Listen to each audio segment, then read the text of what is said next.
El sonido de las hélices del helicóptero presidencial resonaba sobre Bogotá en las primeras horas de la mañana. En el interior, Gustavo Petro, vestido con su traje azul marino y camisa blanca, revisaba cuidadosamente los documentos en sus manos. Esta no era una simple reunión de paz rutinaria. Se dirigía a una de las zonas de conflicto más complejas de Colombia, donde se encontraría con organizaciones de la sociedad civil para discutir formas de romper el ciclo de violencia que había persistido durante mucho tiempo. Señor presidente, las condiciones climáticas están empeorando, dijo el piloto a través de la estática de sus auriculares. Puede que no podamos aterrizar en la pista planeada. Petro levantó la cabeza y miró por la ventana. El mar de bosque verde intenso estaba cubierto por nubes densas. Esta región había sido durante décadas una geografía compleja donde grupos armados, narcotraficantes y comunidades alejadas del Estado convivían entrelazados.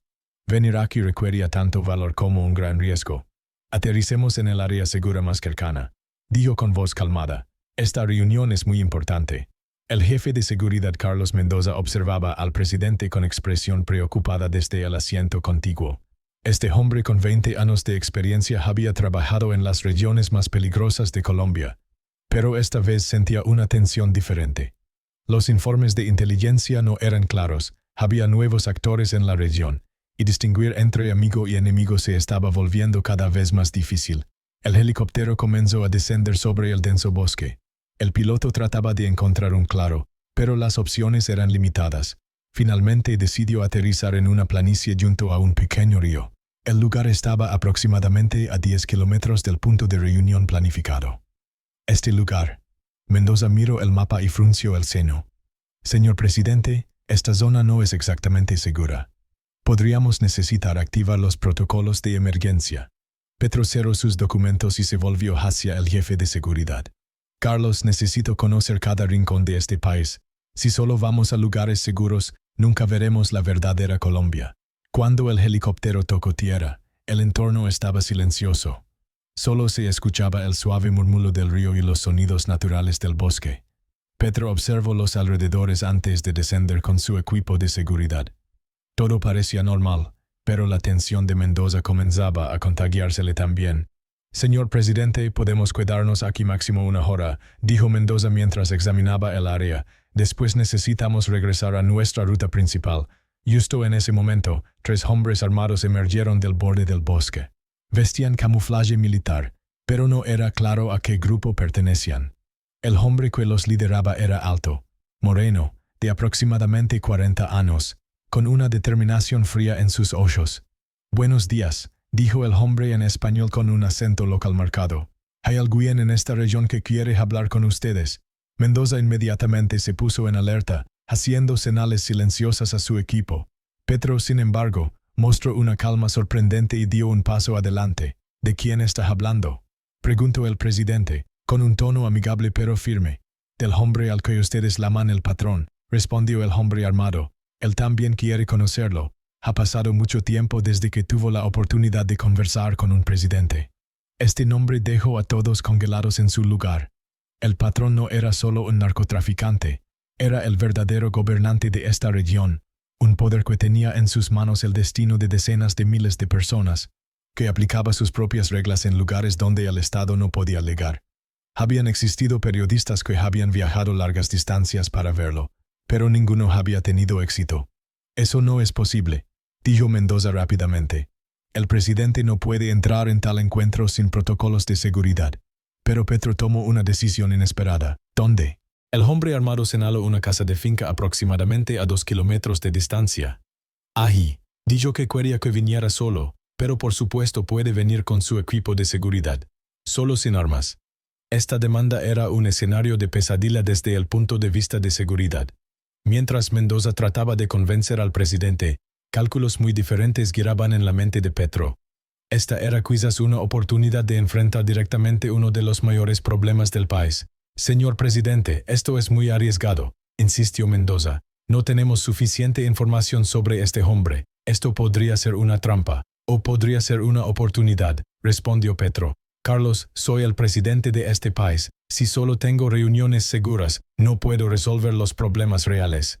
El hombre armado, después de escuchar pacientemente su conversación, añadió. El patrón ha escuchado que usted es un hombre valiente. Quiere poner eso a prueba. Si realmente quiere paz, tiene que confiar en él.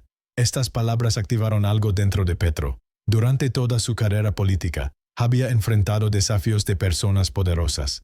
Ahora quizás estaba enfrentando el mayor desafío. Vamos, dijo con voz decidida. Después de una caminata corta, se detuvieron frente a una casa de finca de 3 pisos, pintada de blanco. La casa se veía sorprendentemente normal. Flores en el jardín, un columpio en la terraza, una atmósfera completa de hogar familiar. Pero los hombres armados alrededor recordaban que este no era un lugar ordinario. «Pasen por favor», dijo su guía, abriendo la puerta principal. El interior de la casa era sorprendente. Muebles rústicos pero elegantes, obras de artistas locales en las paredes, estantes llenos de libros. Esto no era lo que uno esperaría de la casa de un narcotraficante que los medios retrataban. Cuando abrió la puerta del salón, Petro se encontró frente a un hombre de mediana edad, cabello gris, bien vestido. El patrón se veía mucho más normal de lo esperado. Vestía traje, usaba gafas, y a primera vista daba la impresión de ser un exitoso hombre de negocios. «Presidente Petro», dijo el hombre, levantándose. «Finalmente nos encontramos. Soy Rodríguez, pero usted me conoce por otros nombres». Petro extendió su mano y el patrón correspondió. Este simple apretón de manos fue uno de los momentos diplomáticos más extraordinarios en la historia de Colombia. «Por favor, siéntese», dijo el patrón, señalando la mesa donde ya estaba preparado el servicio de café. «Este café es de mi propia finca, de tierras que nunca han sido tocadas por drogas». Esta ironía redujo un poco la tensión en la habitación. Petro se sentó, mientras su equipo de seguridad se posicionó cerca. «Venir aquí requirió valor», dijo el patrón, tomando un sorbo de su café. «Muchos políticos recibieron ofertas para hablar conmigo, pero ninguno se atrevió a aceptar». «No soy solo un político», respondió Petro. «Soy el presidente de este país y tengo la responsabilidad de hablar con cada uno de mis ciudadanos». El patrón sonrió, pero no era una sonrisa genuina. «Ciudadano, interesante. El Estado me ha visto como un criminal durante mucho tiempo». «¿Es usted un criminal?», preguntó Petro, directa y honestamente. Esta pregunta sorprendió a el patrón. La mayoría de las veces no se enfrentaba a preguntas tan directas. «Según sus leyes sí», dijo después de un largo silencio. «Pero según las leyes de estas tierras, soy un protector, alguien que protege y da trabajo a las personas en lugares donde el Estado no puede llegar». «¿De qué trabajo está hablando?», preguntó Petro, cuidando de no hacer su tono de voz acusatorio. El patrón se levantó y caminó hacia la ventana. Afuera se podían ver amplias tierras de finca, gente trabajando. «Aquí viven 3.000 familias», dijo. «Les di trabajo, hice construir casas, establecí escuelas, abrí un hospital. El Estado había olvidado este lugar durante 30 años. Yo no lo olvidé. A costa del tráfico de drogas», dijo Petro, con un tono suave pero firme. El patrón se volvió. Apareció una expresión dolorosa en sus ojos. «Presidente Petro, yo también fui idealista como usted una vez. Soy hijo de estas tierras. Mi abuelo cultivaba café aquí. El Estado había olvidado esta región también en ese entonces». Un profundo silencio cayó en la habitación. El patrón continuó contando su historia. «A los 18 años, grupos armados atacaron mi pueblo. Mi familia fue asesinada, nuestra finca fue quemada. Pedí ayuda al Estado, nadie vino. La policía dijo no tenemos jurisdicción allí. El ejército dijo hay riesgo de seguridad». Petro escuchaba atentamente. Esta historia era un ejemplo típico del trauma que vivían miles de colombianos. «¿Sabe qué hice entonces?», continuó el patrón. «Decidí volverme poderoso, tan poderoso que nadie pudiera lastimar a gente inocente en estas tierras nunca más». «Pero ese poder lastimó a otros inocentes», dijo Petro con voz firme. «Las drogas no solo afectan aquí, afectan a todo el país». El patrón se volvió y lo miró, con destellos de ira en sus ojos. «Todo el país. Presidente Petro, yo no traje el problema de las drogas a este país. Solo me adapté. Los americanos pagan millones de dólares por narcóticos cada día. Los campesinos colombianos también ganan dinero. Yo no creé este ciclo». «Pero usted alimenta este ciclo», respondió Petro. «Y como resultado de alimentar este ciclo, miles de jóvenes mueren, las familias se destruyen». «Entonces, ¿cuál es la solución?», preguntó el patrón, alzando la voz. «Que abandone estas tierras otra vez, que deje a esta gente nuevamente a la indiferencia del Estado». Esta pregunta era el punto clave de la discusión. Petro pensó por un momento. luego se levantó. La solución es trabajar juntos, dijo. Usted tiene poder aquí, yo estoy al frente del Estado. Si realmente ama a esta gente, podemos encontrar formas de llevarlos a un futuro mejor. El patrón lo miró con expresión asombrada. ¿Qué quiere decir? Petro sacó un archivo de su bolsillo. Este archivo no era algo que había traído al azar. Era uno de los documentos más importantes del proceso de paz. Este es nuestro programa de desarrollo alternativo, dijo. Proporcionamos apoyo estatal a las regiones que abandonan el cultivo de drogas. Establecemos fincas de café, cacao, frutas. Construimos escuelas, hospitales, carreteras. El patrón tomó el archivo y comenzó a hojear las páginas. Quiero hacer un proyecto piloto en esta región, continuó Petro. Su poder de organización, nuestro apoyo estatal. Juntos, podemos desarrollar verdaderamente estas tierras. ¿Qué quiere a cambio? Preguntó el patrón, con tono sospechoso. Que se retire completamente del tráfico de drogas, que deje las armas, y que se entregue al sistema de justicia. Esta última demanda sorprendió a el patrón. ¿Prisión? Justicia restaurativa, dijo Petro. Reconocerá sus crímenes, pero cumplirá su sentencia desarrollando esta región. Proporcionará tanto beneficio a la sociedad como daño le causó. El patrón dejó el archivo sobre la mesa y pensó largo y tendido. Todos en la habitación entendían que este momento podría cambiar la historia. Presidente Petro, dijo finalmente, durante 30 años no he confiado en nadie, porque todos en quienes confié me traicionaron. Yo tampoco confío en nadie a ciegas, respondió Petro, pero a veces tenemos que tomar riesgos, por el futuro de este país. El patrón caminó nuevamente hacia la ventana, mirando su finca afuera. Esta gente me ve como un líder, dijo. Si yo cambio, ellos también cambiarán, pero si me equivoco, todos nosotros terminaremos. El riesgo de equivocarse siempre está, dijo Petro, acercándose a él. Pero nunca intentarlo significa nuestro fin seguro.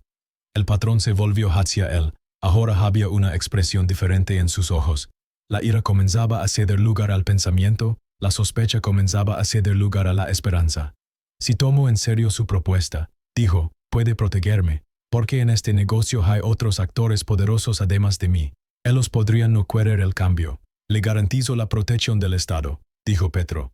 Pero usted también necesitará convencer a sus hombres. El patrón extendió su mano después de un largo silencio. Démosle una oportunidad, dijo, pero paso a paso. Primero un pequeño proyecto piloto. Si funciona, continuamos. Petro estrechó su mano. Este apretón de manos fue el comienzo del camino hacia el final de uno de los conflictos más largos de Colombia. ¿Cuál será el primer paso? Preguntó el patrón. En un mes, hagamos una reunión aquí con representantes del Estado, líderes locales y su equipo, dijo Petro. En esa reunión, trazaremos los detalles del plan de transformación.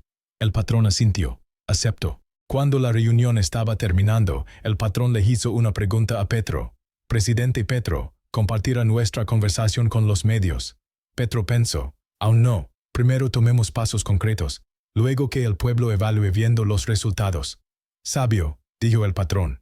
Yo tampoco he explicado a mis hombres aún, pero prometo que estaré listo en un mes. Cuando Petro salió de la finca con su equipo de seguridad, el patrón lo acompañó hasta la puerta. Nadie sabe que esta reunión tuvo lugar, dijo el patrón. Si se filtra a la prensa, no se filtrará, respondió Petro. Porque esto es solo un comienzo. La verdadera noticia saldrá cuando se logre la paz en esta región. Mientras caminaba hacia el helicóptero, Mendoza le preguntó al presidente, «Señor presidente, ¿por qué tomo un riesgo tan grande?»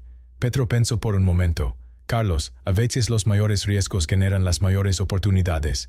Si no hubiéramos dado este paso hoy, este conflicto podría haber durado 10 años más». Cuando el helicóptero despegó, el patrón aún estaba parado abajo, observándolos. Ambos sintieron en ese momento que estaban abriendo una nueva página en la historia de Colombia. Un mes después, la reunión prometida tuvo lugar. El patrón había cumplido su palabra. Había detenido el tráfico de drogas y había dado los primeros pasos para proyectos alternativos. Por primera vez en la región, la paz parecía realmente posible. Esta historia demostró el poder del valor y el diálogo. A veces los encuentros más inesperados pueden ser el comienzo de los mayores cambios. El diálogo que Gustavo Petro y el patrón establecieron ese día había cambiado no solo una región, sino la fe de todo el país en el proceso de paz.